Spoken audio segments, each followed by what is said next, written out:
Welcome back to the Social Kick Podcast. I'm Brian Lundquist, joined virtually with a full crew again. It's been a long time since we've been virtual, boys. Luke Paddington, Dr. John Mullen, and Zapple. What's up, Zach? How are you, man? Good. Excited to talk. Well, you've been traveling a bit. You just got back. So I've been home for like 5-ish days now. Haven't swam yet since I got back. Got a COVID test to make sure we're all cleared there, and so I think we're getting in the water tomorrow morning. So excited to get back in the water. Nice. So yeah, you've been on the island with the whole ISL crew for quite a bit now. What's I don't know, what are your top takeaways from the experience? So I was there for a little over 4 weeks. It was good. It was an awesome experience. I was really happy with how I swam. I think going into it, I kind of had a mindset of like wanting to progress throughout the series, and I kind of started off with a bang and kind of fell off a little bit towards the end. And so kind of go back to the drawing board a little bit and talk to John Long here at IU about that and kind of what we can tweak for the next time that happens, because I'm assuming the next season will be pretty similar to this with some camps that are going to be like 4 or 5 weeks long again. But yeah, overall pretty good camp. Can you say hey to John for me? So John and I were at Auburn at the same time too. So I knew him well before probably you were even swimming. For sure, yeah. Yeah, I definitely will. So you have a feel that they're going to do similar camps next year, or you're just with I'm assuming that most things are going to be pretty similar situation, depending on how vaccine production goes within the next 12 months. But might as well plan for it because it feels like it might be for the foreseeable future this way, at least. Before ISL, man, was there any what were your thoughts on times short course meters? I mean, you swim a yard for a long time in long course, but like this time's just foreign. And did you have any goals? You were turning it up this year. First time, all right. So last season was my first time ever racing ISL or racing short course meters, and ISL because it was the first season. But first time racing short course meters, so I didn't really know anything about it. And so we dove in the first race, and it was the best time because I've never done it before. And it seemed like every time we raced last season, I was going faster just because I was learning more about the course and how to time up the walls and stuff. Because it's definitely not the same as yards. It's only maybe one cycle more in freestyle. In and out of the walls and kind of around the turns, but just getting the timing down definitely was a key thing last year. And then we ISL season was over, and then we didn't swim any short course meters at all until we got back into Budapest again this year. And so kind of the same relearning process again that first week or so when we were over there. But yeah, it was totally foreign. No idea what was good, what was bad. I mean, I knew a little bit because I watched Short Course Worlds when some of the guys had gone when Blake went and stuff, but I never raced it. So. Do you think training different courses is helpful for all the courses, or that training specificity is so key where, obviously you're done with college, you're training for the Olympics, that's probably the main thing, but do you think doing short course meters and yards training and racing is helpful for that? Yeah, for sure. I think that's part of why the U.S. is so good at swimming. It's because almost every pro trains at a college, and the college isn't going long course year round. And I think that not only for like the details around the walls and turns and underwaters and stuff, it definitely helps there. But I think it lets your body just kind of just for some reason, short course is just a little bit easier on the body than long course. If you're training doubles 3 times a week and long course every single session, you're going to get pretty burnt out, and your shoulders are going to be taking a pretty hard toll on them. So I think even like switching it up for that reason is good, let alone the details around the walls and underwaters. How much long course are you guys training anyway throughout the fall? Yeah. So usually we'd be going at least every Saturday would be long course. But right now, since all of we're trying to stay, minimum people per lane, we can only go 8 lanes when we're long course. So I haven't swam long course since the summer. We were long course every day for a little while there when it was just the pros before the college kids got back in. But then as soon as the college kids have been back, we've only been short course yards the whole time, just to kind of accommodate with everybody with lane space. Do you have a favorite formula for balancing yards and meters training? Yeah, not particularly. I don't really think too much into it. But the summers are usually good. We're usually 3 times a week we're in a long course pool, and then the rest of the sessions would be short course out of like a 8 session week. So 3 and 5, 3 long course, 5 short course. And the long course ones will usually be either more pace oriented. Do you feel like you're pretty in tune now with the flow of the calendar? I mean, how much autonomy, I guess, or how much influence do you have on your schedule? How much of that is the coaching staff, and how much of you kind of learned throughout your career to understand what it is that you need for your schedule? Yeah, for sure. So when I was in college, I pretty much like didn't think about what I was doing. I just like let the coaches tell me what to do, and I would show up and work hard, and it would seem to work out pretty well that way. And then kind of as I graduated over the past kind of 12 months, I've kind of found what I like and what I don't like in training. But it's definitely a two-way street with the coaches. I'm definitely not like just telling them I'm not coming to practice tomorrow, because that's not really how it works. So it's definitely a two-way street with communication about like what's the season going to look like, how many practices a week are we going to do, when are we going to double, when are the lifts going to fit in, how do we want to backload the week if we're trying to be a little more tired at the end of the week, what's that going to look like. So it's definitely a conversation and not just me telling them or them telling me. Well, as much as we want to get into you telling your coaches what you need to do and that your heart rate variability is not good and you need more rest, I want to go back to ISL. Yeah. We're going to see a world record in the 100 free? I don't know. From this last meet, I'm still watching all the meets, even though I'm at home. Yeah. Caleb definitely looks like he's sharpening up. It looks like he came in pretty tired towards the beginning of the season. I mean, is Laveau going to break his 44.9? Oh, Laveau, yeah. Yeah. I was in the first meet, he was next to me in the 50. I was like, oh. And I tried to find his, you forgot your cane to the his most recent race, and it was at least 6-7 years ago, I feel like. But yeah, I don't think Laveau is going to be able to get back into shape that fast. Did you at least ask him if it was double suited? I did not. Zach, how much faster would you? Suited or not, 44.9 is flying. Yeah. That's Sorry, Luke, what were you saying? No, I was just saying, say you had 2 more weeks and you're a little bit of rest period now, and you were holding your 25 meter expertise right now.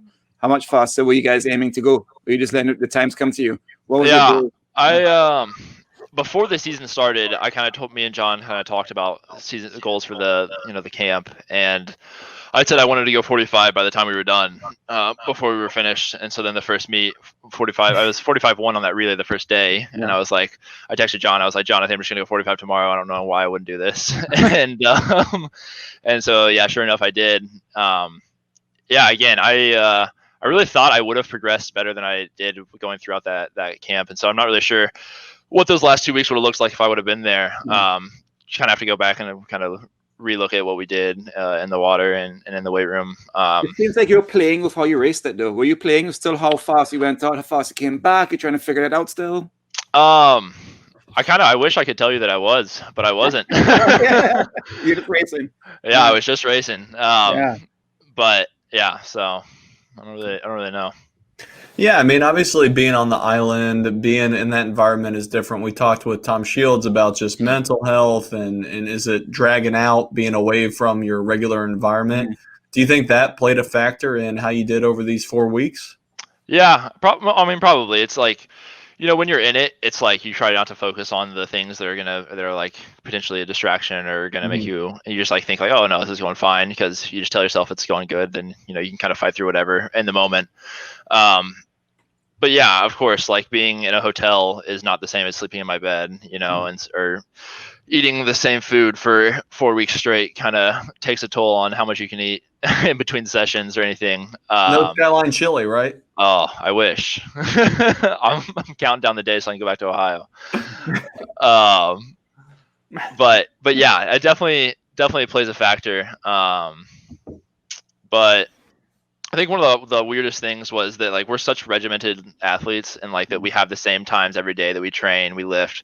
We know exactly when we're going to eat, exactly when we need to be ready for the next practice, when we're going to get to the pool, when we're going to start stretching. And the schedule every day there was different almost. There was not like really a set schedule for like these are your pull times throughout. I mean, there was a set schedule, but it like varied every single day of like when you had your pull time and when you had your gym time.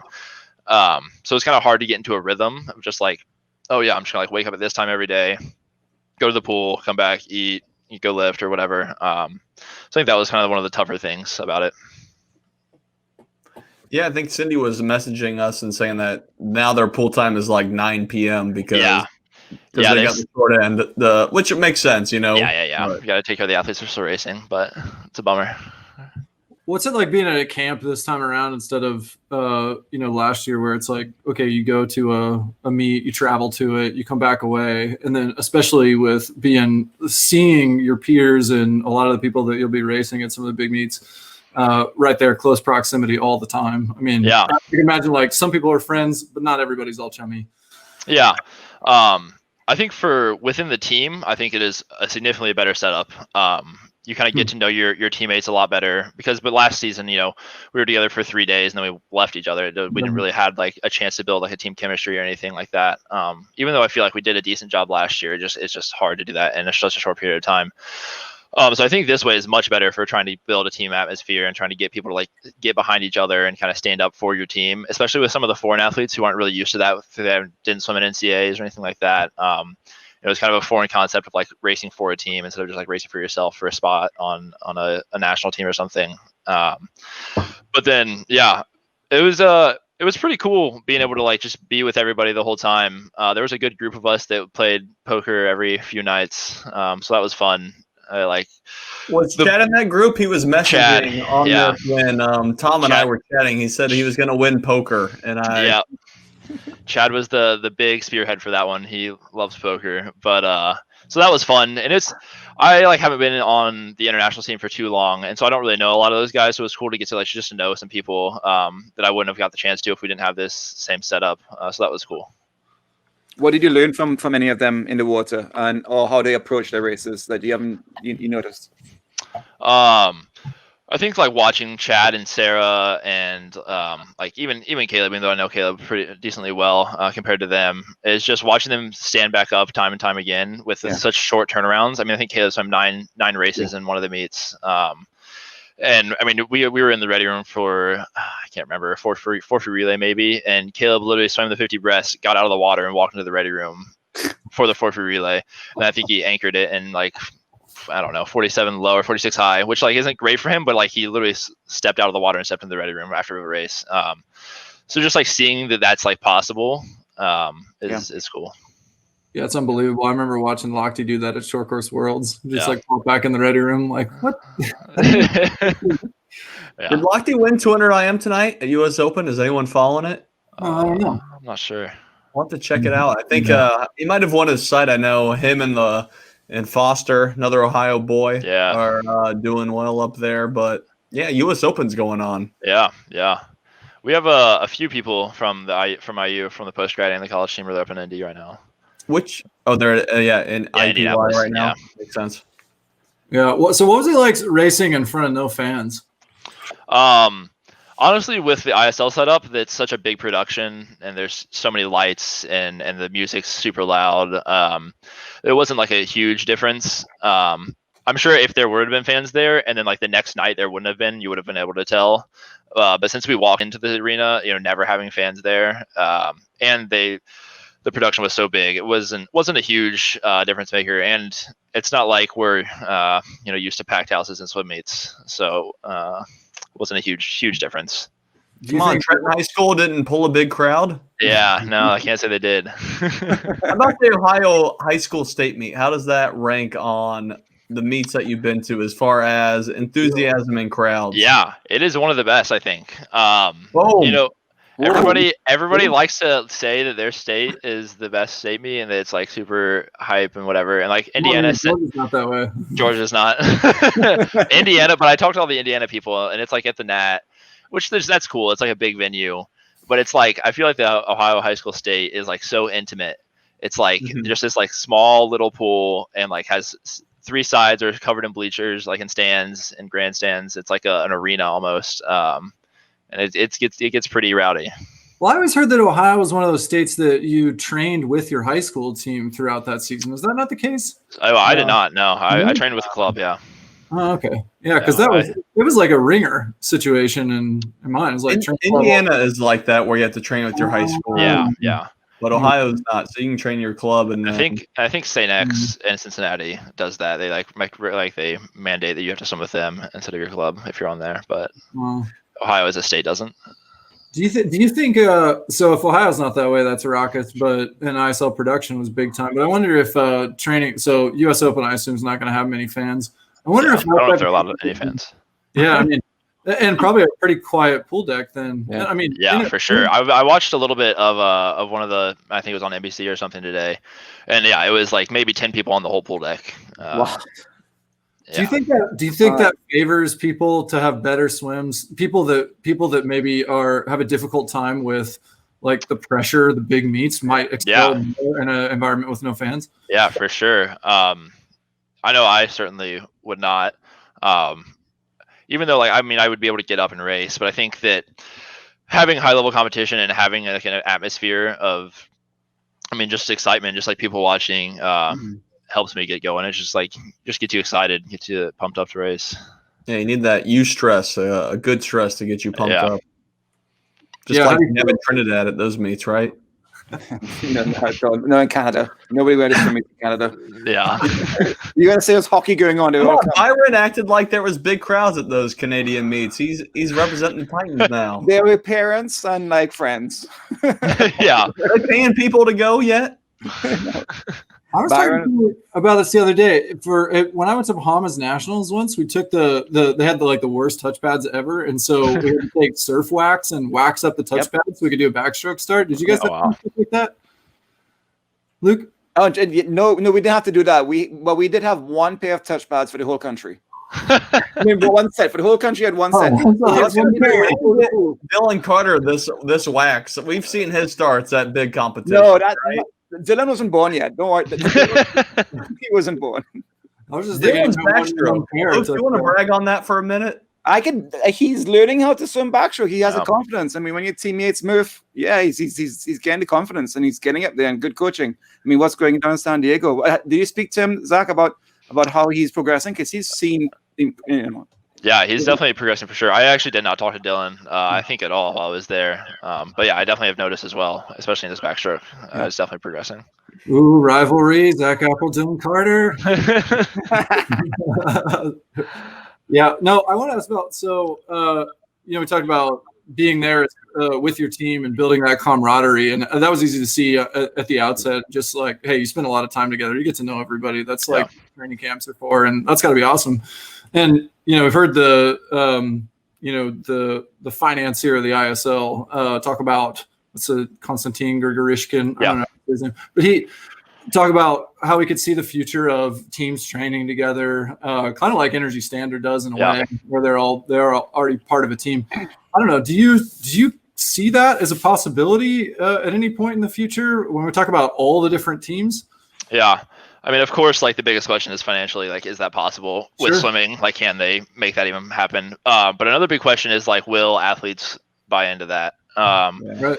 I think there's a lot of people who are kind of stuck in their way of this is the coach that I want. This is who I'm going to train for. And so I think it'd be hard to get a decent amount of people to buy into that. I feel like I've trained under so many different coaches over the past 6 years. And I've trained so many different ways and they all pretty much work. I think the biggest part of training is just mental buy-in over what you're actually doing. But so I'd be down to do that. I would love to get a group of people and kind of revamp the college vibe of living with people, training together every day. So when you do go to a meet, it's it just has more meaning to it. You get up for these guys because what they struggle with every day and what they excel at and what they're trying to work on. And so it's easier just to get up for those guys. Yeah. Go ahead. I was going to say, we were talking to Byron from Toronto, and he was saying that the Canadians were worried about how it interrupted perhaps the trials, because their trials are in April. Yeah. When they get back to Canada, they get to sit out for 2 weeks. And so a lot of Canadians were very nervous about how it affected overall training. How did you and your coach talk about how this would affect your macro cycles and where you're at? And when you knew for sure you're going, how did you plan for this? Do you think it helped you? Do you think it just changed things up a lot? Yeah. I think we haven't raced since March, since whatever the Iowa Pro Swim in Des Moines. And so, my biggest thing was I just wanted to get up and race again. And we didn't really know if the U.S. Open was going to happen or anything at this point. What we knew was this was the meet that's going to happen for sure. That's all we knew. Even still, I mean, U.S. Open is happening, which is good for the people that are here. But I mean, even next year, I mean, trials and the Olympics are not promised for sure at this point. And so what we talked about was that, we know we have this meet. So let's go and let's try and race as much as we can, let's try and make a little bit of money since we didn't make any this summer. And that's what we have for now. And so when we come back, I don't really know exactly what we're going to be looking at, in terms of macro cycles and stuff. I really don't get too involved in that. But yeah, so that's kind of our mindset going into it. I mean, you brought up financially not making much money this summer. Obviously, you're a pro swimmer. How much money did you make on ISL, and how is that looking for long-term, growth within the sport? Yeah.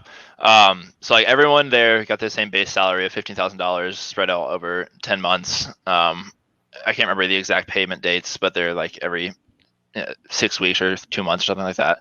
Step up your financials. Come on, man. But and then I made just a bit over $20,000 in prize money, which was super good. It probably didn't make up all of what I would have made this summer if I would have done what I thought I would have done at the Olympics. But it was definitely, it's definitely enough for me to make it through the next 12 months until we get to another big meet. And USA Swimming is obviously still paying us stipends and stuff monthly for the national team, which helps for sure. So yeah, financially I'm doing fine. But yeah, it was nice to get that little supplemental income since we missed out on this summer's payouts. What's the sentiment amongst the pro swimming community and ISL as to whether or not it's got the financial backing or the financial upside that'll actually make it? Yeah, I think a lot of people are optimistic about it. I don't really know for sure what the behind the scenes looks like financially. Constantine, I think he kind of realizes that he's not going to make his money back as soon as he thought he would have. I think originally he said 3 seasons and he was hoping to be profitable. I think he's realizing at this point that is not going to happen. No way. Especially with the way the TV numbers were in the U.S. this year, were a bit lackluster. But so I think he realizes that. So I don't know. I don't really know for sure what the behind the scenes of financials look like, but I'm hoping it stays up. Yeah, we love the ISL, and we also hope it's going, and we're trying to support it any way we can. And we saw the American numbers too, and we have Italian partners or people that we're working with that act like it's a little bit bigger in Italy. Okay. What's the vibe on how it's going across the world, and if it's getting steam in any country, whether it's Tokyo Standard or what? Yeah. I don't really know. I didn't really hear anything else about any other television numbers besides the U.S., and that was only from SwimSwam. So I'm not really sure. I think that they think that last year the European market was a little bit bigger than the U.S. market, anyways. And so I don't think they were assuming that it was just going to take off all of a sudden just because we were on CBS. But it was a bit CBS at 2 a.m. Yeah. I'm trying to get these guys over at 2 or I think the finals is at 5 a.m. our time. Yeah, we're gonna do it, guys. Tomorrow morning, 6 a.m. Eastern. So it's 3 a.m. our time. Yeah. We talked about some of the problems, though, guys. We talked about honestly, we don't know the athletes. I mean, we know you that we don't know the characters. We don't know, and that's important. There are no rivalries. We're all nice buddies. Yeah. We're all friends with each other. There's no pop-off hall. There's no anymore. But Mel Marshall, Mel is trying to create rivalries. Well, that was awesome. I think they're coming. It takes time, man. But it's up to the media and ISL also to help that. I mean, to help create, get us to know these athletes, get to know this young 15-year-old kid from Australia who last year broke the world record in 100 backstroke. We didn't know about her until she broke the world record. Yeah. I didn't. It's kind of like Beryl. I didn't know Beryl until last season when she just started to pop off. I had no idea who she was, and now she's one of the best swimmers in the world. I mean, so we think that's what's going to do it. Rivalries in the ISL, or what else could the ISL do to get it going? I mean, when I look at long-term views, I think swimming is the 10th, the 15th most popular sport in America. In Europe and Australia, it's number 2 to number 3. In South America, I have no clue. Luke, maybe you have a better gauge Yeah, there. but it's because they care. Because it's so rare as well. When the Olympics come along, Zach, you stand on those blocks, you represent America, and you have one chance to win gold. You step on the blocks 2 weeks ago, and then, okay, well, you can go again tomorrow. You can go again tomorrow. Yeah. The tension is not there. You know what I mean? The drama. I don't know. Yeah, it's not. But like neither does any other sport. Every other sport is the same way. So like, why do people go back to watch that every week? Good point. More so money. I don't. Yeah, I mean, honestly, that might be one of the reasons. It's just higher stakes. But I don't really know exactly. I mean, I talked to a few people who aren't traditional swimming fans about watching it, and they said that they enjoyed the production and that they liked. I actually talked to some of my swimming fans, and they don't know short course meters at all because they're just from the States, and they were like, I kind of like that it's not short course yards or long course because we like have a great gauge for like how fast you should be going. And so for this, they liked that it was short course meters because they didn't know like what was good. They just knew that like this guy's winning, this guy's getting second, this guy's getting third. And so, but I know a lot of people are also have a problem with not seeing any times. Which I would agree with. I would, when I watch the broadcast, I want to see the times as well. Just because I think that, even if someone gets fourth, if they went, 2/10 faster than they went last week, it was like, all right, they're like moving in the right direction. You kind of see where the progressing is. But like, say they get fourth one week and the next week they get second, but they go slower. Like, did they get better or not? I don't really know. It's just like the strength of the field they're going against. So that is kind of tough. But I also get it that non-traditional swimming fans don't really care about times. They don't know what any of it means anyways. And I think it's getting better each time. Like, I'll give it to the ISL production. They're getting better about like the jackpot timeline and the line. I think their graphics that they're doing, I think, are awesome. I mean, and they're getting better. They're listening or somehow in tune. The jackpot line, I think, is super good. It makes it super simple. Like, if they're in front of this line, they get their points. If they're behind this line, they lose their points. I think that's pretty good. So I think a lot of the graphics that they're like adding to the pool are super good. What about uniforms? I think they're pretty bad. The kid, working on that kid, dude. My biggest problem. I don't really care what I look like when I walk out. That's not really. But the I don't problem. want to look like that. Yeah, well, I mean, even like the sweats and stuff were fine, and they all were the exact same, just different colors, and that's fine. But they gave us the capes and the jumpsuits. You guys probably never even saw the jumpsuits because no one ever wore them. I don't think they did. Only in some of the ads. Yeah, I maybe. hear Brian's cape story again. But the biggest problem with that is that they're spending money on that and no one's wearing it. Like, this is literally just money thrown down the drain. It could be used on, I don't know, like literally anything else. Just like pay us it. I don't know. Yeah. Add more. Pay down to fifth place instead of only down to top 4 or something like that. Instead of buying these jumpsuits and capes that are just, a lot of people just left them in Budapest because they couldn't fit them in their luggage on the way back. Have they asked for your feedback? Do you guys fill out a survey at all before or after? So no surveys, but I've been in talks with Caitlin, our GM, a lot, and she has been kind of like the in between us and like the upper staff of the ISL, and she says they have been very receptive to changes and inputs that we have, so that's good to hear. Yeah, do you feel like, I don't know, there's a bunch of things that I think about, like potential changes to it. I don't love the fact that there's B relays. I find that hard to track the name of the people within the relays. They just call them the team, but not the individuals.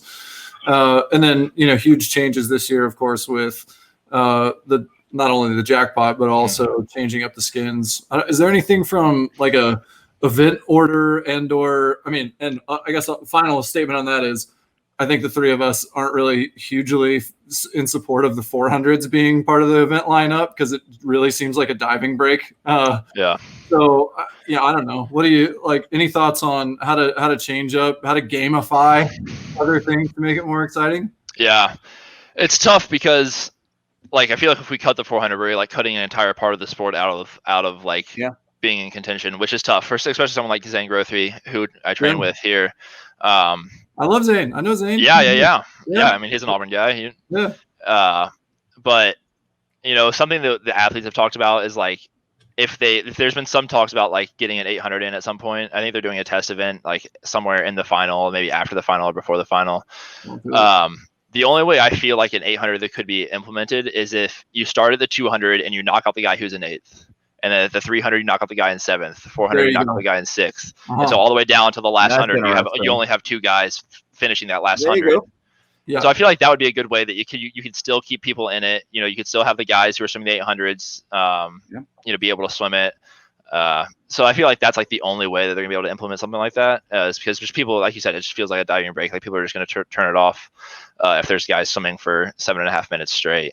I want the jackpot to be for the distance events, at least, to be you can flip turn at the end of the race, and this is great for Rapsis because he doesn't have to count. He can just go and continue, and then you get additional points for every meter or something. You continue to swim after. Yeah, that could be interesting. Yeah, it feels like the relays and the distance events, the jackpots are so big just because it's a percentage base. I think it's like approximately 4% of the world record. That it's like almost not impossible, but it's like pretty unlikely that you're gonna get jackpotted. One of the things we propose is that the jackpot is like a sliding scale. Yeah. So like, say the 50 goes up like a percent, so it's like 5% of the world record, and then like all the way up to the 400 is only like 3% of the world record, and so it's like a sliding scale, so it's a little bit closer. That's one thing that we thought about as some of the athletes were talking about, but yeah, I asked Leah Smith about that. She just went off the percentage, and I mean the percentage makes sense. So why is distance so much harder? Is it just to stay, pedal on the metal for beating someone by 12 freaking seconds, or why is that such a harder thing to get? Yeah, I don't know. I don't really know the answer for that. I mean, I think just it would make sense that it's percentage, but it's just in reality, it turns out that the 400s don't get jackpotted very much, and the 53 does a lot, right? It's also the depth of the event. I mean, imagine if you don't have that many good 400 people out there, like who we're missing in these different events. That's the mention. But they're not jackpotting people. That's the thing. Like people are going pretty fast, and I mean, Rapsis is stopping on the wall and still winning, and not getting any. So you're saying the depth in the 50s aren't as strong because people are getting jackpotted because flow goes 20.5, and if you go, that means I think it's personally you're just going all out in the 50 the whole time, and you don't have to think about it. And in the 400. Subconsciously, you just turn it off if you're winning by 6 seconds. Maybe that could be. I don't know. I think it's because I think we've seen it some in the IM, just not as much in the freestyle. And I mean, poor Zane having to do the 400 IM. Oh yeah. But I think that's true. The athletes in it are a big part. Yeah, you got to do it. But I think like one of the things about not having times up there is people don't get a perspective of how freaking fast it's going. Like 45 and 100 freestyle is world class, like insanely fast, and it's hard to appreciate actually on a week-to-week basis how fast the swimming actually is. Yeah, and I think that in the sprint events you actually see a lot of variability in people being like really fresh and or just performing at a really high level, whether or not you're fresh, and people that are really good on paper but maybe don't peak as well if they're not actually fully rested for it, or just maybe had some ups and downs with whatever lifting or training they were doing throughout the week. Whereas I feel like on distance events, the drop off is pretty rare for distance swimmers to go like really slow. I mean, I don't know. I was just one of those guys that like a week and a half before SECs, I was 20.6, and then I come to SECs is like 9.5. I was the same way. A big difference, right? And so I think you see that more with sprinting, big muscular people, than you do with distance swimming. Zach, who did you miss racing? Who do you wish was there that wasn't there? Nathan? Anybody else? Obviously Nathan. Obviously Kyle. Chalmers. Really all the Aussies. The 200 freestylers as well. Obviously a bit of a bummer they weren't there. But we were talking about it. Like I was trying to like think of 100 freestylers weren't there. Oh, Ryan Held wasn't there. That's another guy that would have been good to race. The total package. And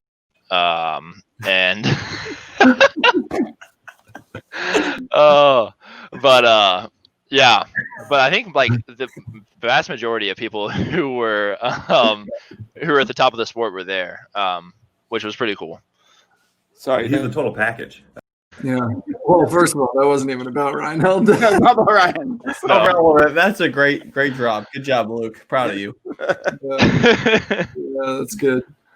Yeah, well, I don't know. I mean, so I guess final thought is the cities thing. I mean, like, I don't know. I get so confused by DC and the two California teams, and just close the loop on the ISL thing, because this is the one final thing we've been talking about. Is like, regional teams. You've got a lot of fandom around college teams. I mean, high school kids in the U.S. are always repping their college team or college teams that they're fans of, and that's like the biggest thing that we have, or closest thing that we have to fandom.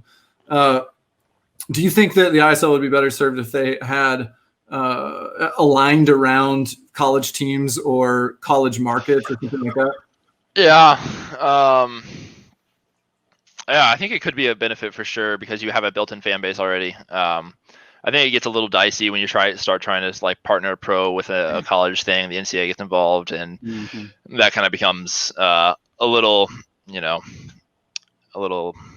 don't know, dicey, I guess is the right word. Where you can't you can't do this, but you can't do this, and there's all these rules built in. So while the benefit would be that you would have like a built-in fan base already, but how much does college swimming fans, like how much does the fans of a college football team watch the swim team? Like not at all. And so I don't know if it would have helped a ton, but it could have helped a bit. But I'm not sure if the benefits outweigh the risk of trying to partner with the NCAA that way. I had a hard time trying to figure out who to really support and go and get behind. Like LA Current, we knew so many of the swimmers. DC Trident, the staff. Titans, we knew the staff, some swimmers. It was hard to like get behind the one particular team, and I didn't get behind NJ Standard because I just didn't know them. But maybe that's the one I would get behind. I don't know how do fans get behind a team? I didn't know Cali Condors is from Bay Area. Did you guys know that? No, I didn't know. I didn't know what their like technical city was. Technical city is Bay Area, San Francisco Bay Area. Yeah, I didn't know that. That should be our team. I have no idea. Also, nobody says Cali, so yeah, it's true. Yeah, I don't know how to build the fan base without being. I think one of the biggest things about professional sports is that they're in the city that they're in, so they do community outreach. They do stuff to like get people to be able to see, like they're in the community, so they see what's happening. The fact that we're not in the cities that we're representing is a tough thing to build a fan base that way. Well, your culture at DC Trident is what we can get behind. That's what I got behind. I just liked what Bob and Cindy and Ken and them they were doing. This is really good culture. So I it was that. Oh, nice. Yeah. Hey, I wanted to go back to your early days as a swimmer, and you're one of the. We hear about these success stories. I mean, Rowdy, I feel like, is the primary shining example of somebody who blossomed pretty late, who discovered the sport pretty late, but. How'd you find swimming? And you were on a pretty rapid ascent. How'd that happen? Yeah. So I got into swimming, swimming with like a summer league team when I was 7 or 8-ish. One of the guys that I was in school with, his dad was the coach of the summer league team in the city that I grew up in, and he just wanted some like kids to get a relay together, and so they like recruited me into swimming to swim with them. And so that's like pretty much all I did until high school, swimming wise. So I swam like 2-3 months in the summers that was like coached by high school kids, nothing like pretty low key. And like, I guess I had like some quote unquote success there within that league. I did like well. And then I got to high school, joined my high school team. So that added another 3-ish months in the winter that I was swimming. But that was only 3 times a week. With the coach from our high school, which nothing against him. He just like, he was a good coach, but he just like didn't, wasn't trying to take people to the next level. Zach, what else were you doing? Were you doing basketball? Yeah, so I played basketball all the way growing up. Played a little bit of football in middle school. I tried everything when I was a kid. I played baseball, played a little bit of soccer. But basketball was really my thing growing up. And then actually I broke my foot my 8th grade year, and so I didn't really play that whole season. I broke it like towards the beginning of the season of basketball season, and then the next year swimming and basketball were in the same season. And I think I chose swimming just because I had more friends that were doing it compared to basketball. So when I got to high school, started swimming with my high school team. Sophomore year, I made districts. So in Ohio, it goes sectionals, district, state. It's like the qualifying process to make state. So I qualified for districts. I showed up to districts, and everybody was shaved down and ready to go. I've never shaved in my life. I wasn't shaved.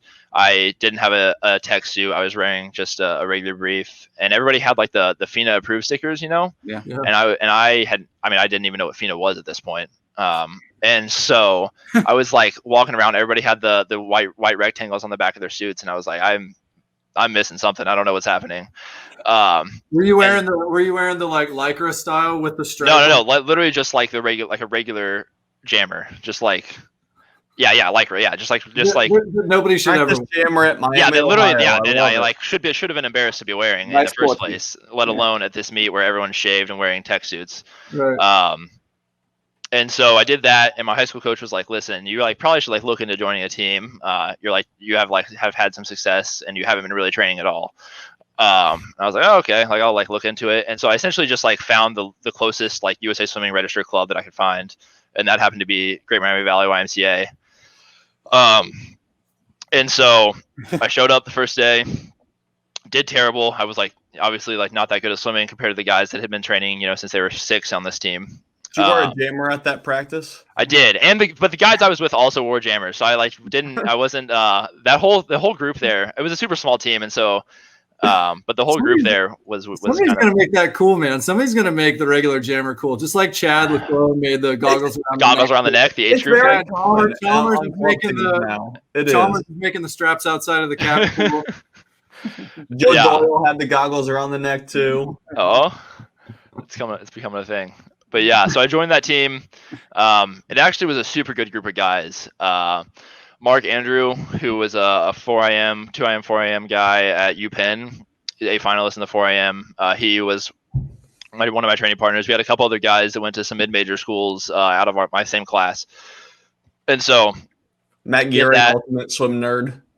Yeah, Matt. Matt actually was not on our team when I joined, and then my senior year he came in and joined our club. So that was fun to get to know him that year, and we actually got together super well. But so we went in. I like made YMCA nationals, did the whole thing. I never went to USA junior national meet. Just went to YMCA nationals every year. Actually, that's not true. I never went to a long course one. I went to one short course my senior year. And then I just like progressed that way. Got a lot better my 2 years of school. The beginning of my senior year, I committed to Western Kentucky, which was awesome for me. I was super excited. I liked the school, liked the coaches. I was like super pumped up to go there. How fast were you going? What was? I think when I committed, I was like 45.0. No, slower, I think. This is before senior year, right? Yeah, before senior year. Yeah, so I think 46.5 in the 100 free short course yards. Like 21.3 ish and like 141. I think was about where I was. Right. So I was decent, but I wasn't anything standout for sure. I mean, you and I both went the same times in high school, junior and senior year, but really like 12, 13 years before you. Yeah. So you were probably a little bit better than I was. Yeah. And I was only on a book scholarship. So just like for context, like it wasn't fast. Oh, I mean, yeah. And so, senior year was going through. I was super pumped up to go to Western Kentucky. Go to YMCA Nationals that year. Drop a ton of time, 20.3 in the individual 50, 44.5, 138. I split 19 on a relay, like 19.6 on a relay. So I was super excited. Like 2 weeks later, Western Kentucky ends up suspending their team for 5 years for a hazing scandal. And so that was in April of my senior year. I didn't apply anywhere else. I wasn't looking anywhere else because I didn't, I still knew where I was going to go to school. I signed an NLI. I was good to go. And so luckily I had just had this meet that was kind of a breakout meet for me. And it was probably like one of the only guys left in the class who wasn't signed anywhere now. Mm. And so I had this huge influx of emails from any school in the country, essentially. Wow. But funnily enough, Auburn was not one of them. Yeah. And so my guidance counselor swam at Auburn in, couldn't tell you the years. Wow. But so, and her mom or her son was actually getting his PhD at Auburn and working with the swim team at that time. No kidding. Yep. And he actually was one of the coaches who coached me at that summer league club when I was 7 or 8. Wow. Crazy. Yeah. And so she knew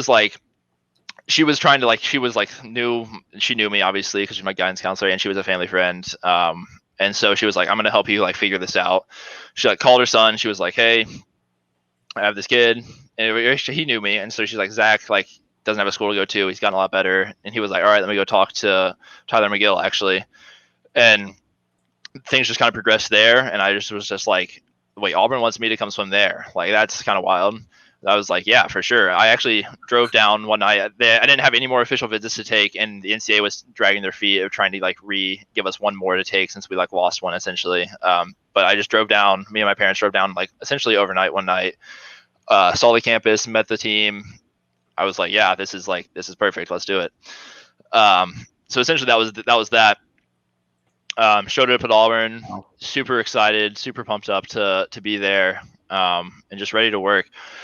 I was with a group of like Kyle Darmody, Marcelo Chirghini was still there, Bruno Fratis was there, Felipe Lima was there, and so like I think having that group I was just like, all right, this is like these guys are doing it, I'm gonna do it, let's do this. Freshman year, made NCAAs, didn't final in anything, slipped on a prelims relay. We ended up making the final, but I got taken off the relay, so that was good. Sophomore year went a lot better. I think I got the max number of NCAA All-Americans you can get at a meet, which I can't remember what the number is, 8 or something. Like 7. 7, yeah. Don't worry, Brian's on it. Yeah. So that was good. Junior year, rolling through, kept progressing. Actually, so the summer after sophomore year was 2017, and that was kind of my breakout summer onto the U.S. national team. The year before at Olympic Trials, I'd never been to a senior national level meet. Wow. Olympic Trials was my first one. And so I wasn't expecting to like make the team or anything. I was just kind of going for the experience. And I swam well. I think I went around best times, and I went best times in a few, went a little bit off my best time in a couple and a few others. But I remember sitting at the end of the meet, they kind of parade the team around, the Olympic team. They're like, this is our Olympic team. Here we go. And I was like sitting in the stands, and I was like, man, like I didn't have any expectation to make this team or anything. Like, I don't think anyone here thought I was going to make this team. But I was like sitting there watching them name this team, and I was like, this doesn't like really feel how I want it to. I like don't really enjoy sitting here watching these people make it, and I'm like, even though no one thought I would, I didn't make it. So that kind of fueled me through my sophomore year about like, all right, I'm going to try and make at least some team next year, whether it be WUGS or Worlds or something like that. And I talked to Tyler and Brett about that a lot, about like, this is like what I want to do. Let's like make the team. So going into 17, I was training super well, super excited for nationals, and the 100 free was the first day. And I think my best time at that point was 49.4 in long course. So I was good, but I wasn't, going to make the team. And so in the prelims, I was next to Caleb. I think Ryan Held was on the other side of them. Both of them had made the team the previous year. I think Murphy was in the heat. And these, I'm not friends with these guys at this point. I have no idea. I don't know them. I'm still kind of looking up to them. And I ended up winning the heat, going from 49.4 to 48.1 in one swim. And and so that was kind of a wild thing. Kind of wild. Were you expecting it to go? What were you expecting? What was your plan? I thought I actually did think that I could have been around the 48.3 range. Because I was training. I mean, my training that summer was awesome. I was hitting 25.1s, 25.2s back in speed like consistently. Wow. And so I was super confident going into the meet, but it's a little bit different when it happens. Yeah. Right. And did that so mess with your head at all in that race? Like, does that mess with your head at all in that race, or do you somebody that stays in your lane really well? Because if you go out and you're that far ahead, it's almost like, whoa, should I be here? Or... Yeah. I didn't really think about it during the race. No. The last 15, I saw that I was ahead, and so I knew I must have been doing all right. But I didn't really think about it during the race, like especially not, within that 15 to 75 or 15 to 85 mark. I wasn't really paying attention. But that whole day was articles, just who is Zach Apple? Like, where the heck did this guy come from? One of the headlines was an apple a day keeps the competition away. Like, just like everything you could think of. And so that was like cool to see. And like, I was like, wow, I think I'm like here now. And so going to the final, I get 4th in the 100 free. making the world's team, but obviously coming in the top seed was a bit of a bummer. But I made the world's team, so that was awesome. And I actually qualified for the gave me the World University Games individual spot. That's right. And I actually didn't go to the World University Games. I talked to Brett, and I think I told him, going into this next school year, I think it's going to be too much for me to go from Worlds, then back to training, then to WUGS, and then straight back into school. I wanted a mental break, and I think I convinced him of that, and that's what we did, and it worked out well. I mean, I think I just would have got a little burnout if I tried to do all that back-to-back racing and then straight back into school. So I got to go home for a little bit, be with my family, and then go back to school, which was good. Comes junior year, things are going well. Swim well at NCs. I think I go 131.1 in the 2 free, super good. Break the school record, and good best times in the 50 and the 100 as well. And so after NCs, Brett steps down, and I'm staying steadfast. I'm an Auburn guy through and through, and this is where I wanted to be. I loved my time. I loved all 3 years I was there. Loved the school, loved the team, loved the guys, the staff, everything. I mean, I was loving it. And actually, PK, who was the strength coach at Auburn, Brian Karkoska, pulled me into his office. What's up? Shout out to Carrie. Her wife. Yeah. He was at Purdue. Yeah. Oh, really? I didn't know that. But PK pulled me into his office, and this was a few weeks after everything had gone down, and he essentially was like, "Hey, man, you're like going places. You're doing the thing. Like you're doing good. Like you're moving up the ranks. Like you think you could really like do some good stuff." And he essentially said, like, no offense to the guys on the team, but none of those guys were trying to make Olympic finals or World's finals or anything like that. And so he was essentially saying, like, you need to look other places if you like want to keep progressing the way you are. Which was, for people who don't know, PK played football at Auburn. That's why he got his name. He's a place kicker. And then he immediately started strength coaching at Auburn immediately after that. So for him to tell me to leave Auburn was kind of eye-opening. Because before that, I was like, I don't want to leave. This is like where this is like my home. This is where I belong. I want to finish. But so for him to come out and like kind of have a heart-to-heart with me about it, kind of opened my eyes. And so I knew Blake and Cody from being on the world's team in 17. So I kind of started reaching out to them. Ashley Knighty, who was a distance swimmer, she swam with me at Auburn. She had moved to Indiana as well.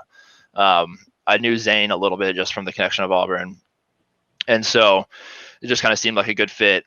Kurt Grand, who was the coach that was with me in my hometown, then at Auburn getting his PhD, then moved to Indiana. He was going there. And so it just seemed like a good fit for me to move up. And I knew that the curve of people at Indiana was awesome. It seemed like a lot of them were getting a lot better pretty fast. Were you looking at other places? I really didn't. I think I talked to Kirk about Texas a little bit because he knows Eddie pretty well. But really, I really didn't look anywhere else. Looking back on it, I probably should have, but it worked out. So man, it's working out pretty great. Yeah, it's working out. So it's fine. But in the moment, I probably should have taken another second to figure it out. But we were coming to the end of the school year, and coming up on a double selection year. So I was trying to figure it out fast. But moved to Indiana. Obviously, senior year goes well. Get to win a national title in a relay with those guys. Was super fun. Win a Big Ten title was fun. Being able to jump in the pool there was awesome. And then kind of the past 2 years, World University Games goes super well. 5 golds there. Onto a strong relay only summer at Worlds, but dropping some pretty good swims on those relays as well. And then kind of into the last year's ISL season, and then here we are. Man, what a story. I mean, I think that's there's so much to dive into that, but I'm intrigued to ask Brian about what he thinks of PK in Auburn and where he left the dynasty of Auburn and where it's at with where it is today. To say that PK was instrumental to the success of Auburn throughout the 90s and 2000s is like maybe the biggest understatement. I mean, I think people that are close to swimming know who PK is.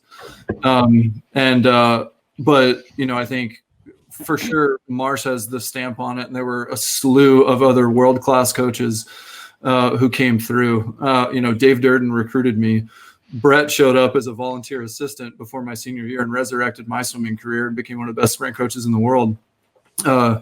Kim Bracken, I mean, the list could go on for forever. Obviously, we've talked to Mike Bottom and others that were part of that influence. And that's, you know, the thing is, PK, though, was a rare coach who was a strength coach, but he was actually just a coach. And I don't know how common that is within sports or even within the sport of swimming in general, to have somebody who you felt like was actually your coach. PK would run power workouts at Auburn on the pool deck. And, you know, when I first got there, people would have questions about, wait a minute, but this guy's the strength coach. And you're like, yeah, but he's not just any strength coach. That guy knows how to build culture better than just about anybody that I've ever been around. And I'll put him on the same level as Marsh. And the chemistry that he had is amazing. So it's disappointing, of course. The program is where it is today. I mean, just as a proud alumni, I think, you know, well, and I'll just be honest, Zach, like seeing somebody like you come through the program was a breath of fresh air because, you know, we're so proud of being and showing the rest of the swimmers on the team what it's like to set your sights on an elite level. One of the early lessons that I learned at Auburn was David telling me, after telling him I was chasing some of the sophomores on the team, he said, don't chase those guys. Chase Fred, you know, chase these guys that are world beaters. Okay. Set your sights there. And that really helped a lot. And I think that that's something that somebody of your caliber is able to do. Now, I think he made the right decision, of course, but at the same time, you know, that's difficult to see as an alum and know where the program is today. I think, yeah, I mean, I don't know what else there is more to say. I think it's, but it's also cyclical, though, that these things happen. And, you know, you're at a school now that had a super rich swimming history in the 70s and then went through a long period. I'm sure those proud alums of the 70s and 80s were going, what the hell are we doing to get a good swim program around here? And then how's Purdue beating them in dual meets in the 80s and 90s? What is going on? Not every program can keep somebody like Eddie around winning national titles for 30 years. That's just is what it is. So, yeah. All right, let's switch gears. I want to ask you some rapid fire questions. All right, let's do it. All right, what's the hardest race in swimming? I feel like the 2 free long course is pretty up there. Just because the ability to produce lactate and freestyle I think is a little bit higher than some other strokes. Obviously 4 AM is going to be one of them. Yeah, it's a tough one. Oh, you didn't give me a Gary Hall 50 free answer with a 200. If you could have another fruit as a name, what would it be? Okay. I don't know. A lot of people like banana. Are sprinters tougher than distance swimmers? I think in their own way. Is the DC Trident sign the shocker? No, it's a Trident.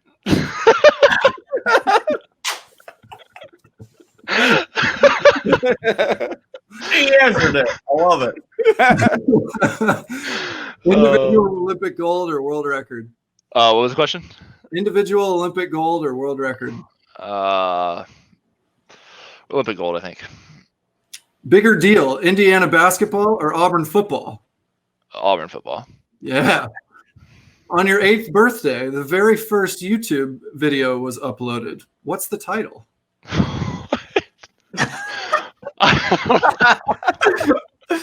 Is this like a true? What is this question? I don't know. This is a true statement. It is. What is I don't know what the title is. I don't. The title is "Me at the Zoo" in 2005 on April 23rd. It was actually on my birthday. Yeah. Oh wow. Daddy Zoo. It's gotta be right. Very first video ever uploaded to YouTube. Now you can celebrate your birthday that way. Okay. If you started your own ISL team, what would you call it? Oh. I don't know. DC Tridents. Sweet. Okay. All right. Yes or no? The long course 100 free world record goes down next summer. Yes. Yeah, I like it. Is it you? I think so. All right. I think there's 3 guys that are in the mix. Well, maybe more than 3, but in my mind, there's obviously 2 front runners, and I'd like to throw myself in there. Okay, who would you call the 2 front runners? Caleb and Kyle. Yeah, all right. It's like the 47 man is just the new thing though. Yeah, it's everybody's. I mean, it's like it's bound to happen. There's so many people going 47 mid to low. I mean, it's just like somebody's gonna have that breakout summer where they're just gonna go 46.6 or something. There's something weird around the Olympic year, or around just like the thought of the Olympic year coming about, that just seems to bring out some strange things and some super fast times. And I feel like last summer people started to smell the Olympics coming. Yeah, and they went, okay, now it's time to go 47s. Like a lot. Yeah, a lot of people. Like 8 Americans. Yeah. Well, that's wild. Well, what do you think? What do you think it's going to take to win it? Win the 100 free? Win Olympics. What do you think it's going to take to win Olympic gold? I don't know if it'll be 46 to win the Olympics. The Olympics kind of have a tendency to be a little bit slower than trials or something. Probably in that 7 low range, 7.2, 7.3. How about to make the U.S. team? What do you have? What time? We'll say the top 6. What's going to be 6 at the Olympic U.S. trials? Yeah, if it happens. That's another one. Right now, like the numbers say 47, 7 high, but it'll probably be a little bit slower than that, 8.2 maybe. Ooh, 8.2. That's slow. Come on, Brian. You can go that right now. We have. I mean, I think there are actually 8 Americans that go 47 right now. There's a lot. Yeah. Oh, it's going to be 47 for sure. Well, hey man, Zach, it's been fun hanging out. Thanks for joining us. Welcome back to stateside, and wish you all the best getting started with training again. Again, stay safe. Appreciate it. Yeah, it was good talking to you guys. You too. Yeah, likewise. All right, man. Take care. That's it for the Stuff Kick podcast. We'll see you guys next time.